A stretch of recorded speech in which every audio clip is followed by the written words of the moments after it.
हाँ हेलो दोस्तों। अभी मैंने इससे पहले के वीडियो में non primitive priority based scheduling algorithm की चर्चा की। अब मैं इस वीडियो में primitive priority based scheduling algorithm के बारे में चर्चा कर रहा हूँ।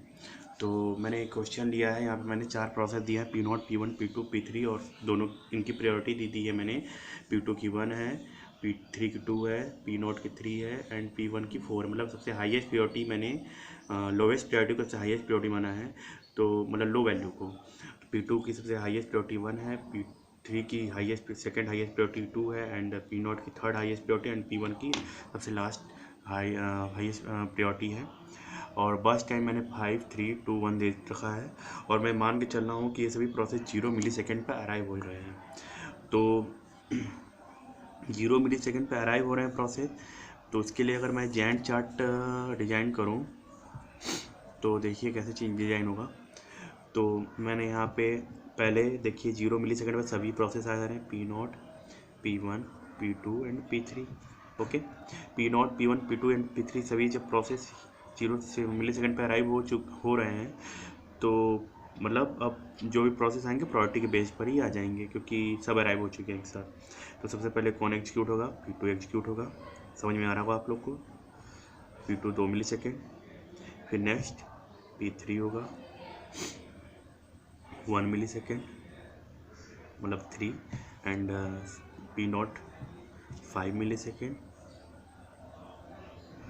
Okay, and P1 3 millisecond 11।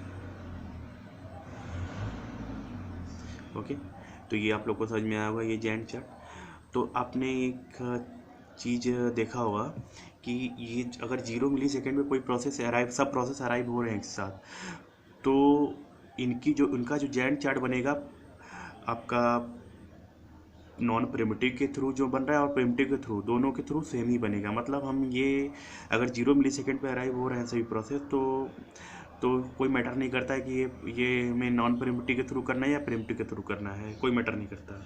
हाँ, लेकिन अगर यहाँ पे अराइवल टाइम दे दे साथ में, यहाँ पे ये 0 मिली सेकेंड पर अराइव ना हो रहा हो प्रोसेस, अगर प्रोसेस के अराइवल टाइम दे दे, यहाँ पे स्पेस कम है इसलिए मैं छोटे में दे रहा हूँ, अराइवल टाइम अगर दे दे, अराइवल टाइम मान लीजिए इसका मैंने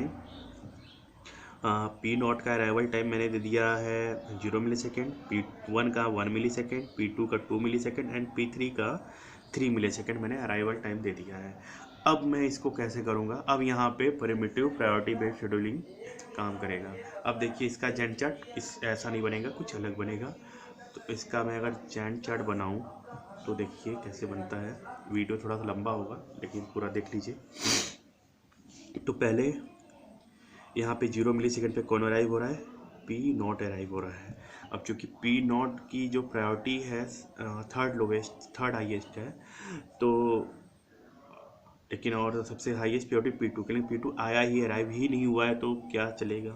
तो P0 अराइव हो चुका है इसलिए P0 ही चलेगा। तो P0 कितना चलेगा? क्योंकि भी मुझे P1 का भी चेक करना है तो मैं इसको 1 मिली सेकेंड चलाता हूँ। P0 को 1 मिली सेकेंड चलाया मैंने। P1 मिली सेकेंड पर P1 भी अराइव हो चुका है।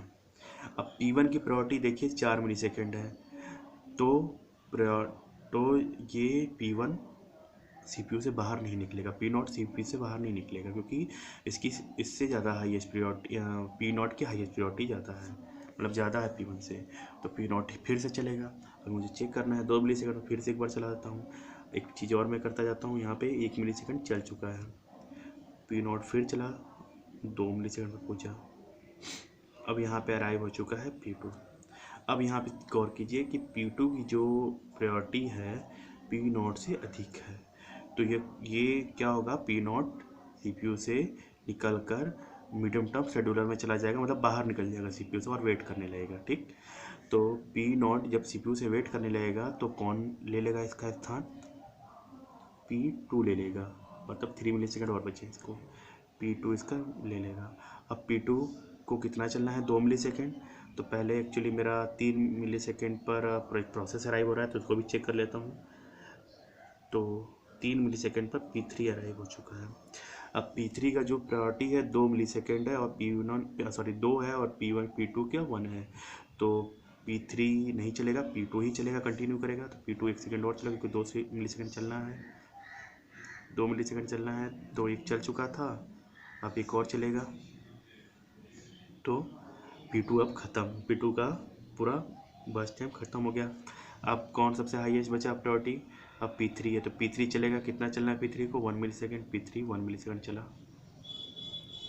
अब P3 भी कंप्लीट हो गया। अब कौन सबसे हाईएस्ट प्रायोरिटी किसकी बची, P0 की बची। P0 को भी 3 मिलीसेकंड और चलना है, तो P0 3 मिलीसेकंड और चलेगा, 5 3 8 हुआ। फिर इसके बाद P1 बचा, सबसे लोएस्ट है, इसको 3 मिलीसेकंड चलना है, और ये 11 मिलीसेकंड। तो ये इसका जेंट चार्ट हुआ primitive priority based scheduling algorithm. ये आपका primitive priority based scheduling algorithm के थ्रू जैंट चार्ट है। ये जो जैंट चार्ट है ये नॉन प्रिमिटिव से भी यही बनेगा और प्रिमिटिव से भी यही बनेगा। तो हम ये क्वेश्चन में अगर ना बोल दे कि प्रिमिटिव से करिए या ना बोले प्रिमिटिव से करिए या ना करिए, तो आपका जैंट चार्ट हमेशा सेम रहेगा इस क्वेश्चन के लिए, क्योंकि 0 मिलीसेकंड पर अगर अराइव होगा तो ये जैंट चार्ट हमेशा सेम रहेगा। अगर ये अराइवल टाइम दे रहा है तो जैंट चार्ट अलग होगा, प्रिमिटिव के लिए भी नॉन प्रिमिटिव के लिए। तो आशा करता हूँ समझ में आया होगा। एक चीज़ और, इसके भी waiting time, turn around time और रिस्पांस टाइम भी होते हैं। तो मैं आशा करता हूँ आप लोग को इसी अच्छे समझ में आ गया होगा। तो आप लोग उसके waiting time, turn around time और रिस्पांस टाइम अपने से कर लीजिएगा, कोई दिक्कत नहीं होगी। अगर कोई दिक्कत होती है तो कमेंट के माध्यम से मुझे पूछेगा, मैं बताऊँगा। अगर दिक्कत होगी ज़्यादा तो मैं वीडियो भी बना सकता हूँ। तो वीडियो देखने के लिए धन्यवाद, और लगातार इसके वीडियो को देखिए। अगर दिक्कत हो तो मुझसे कमेंट के माध्यम से पूछिए। धन्यवाद।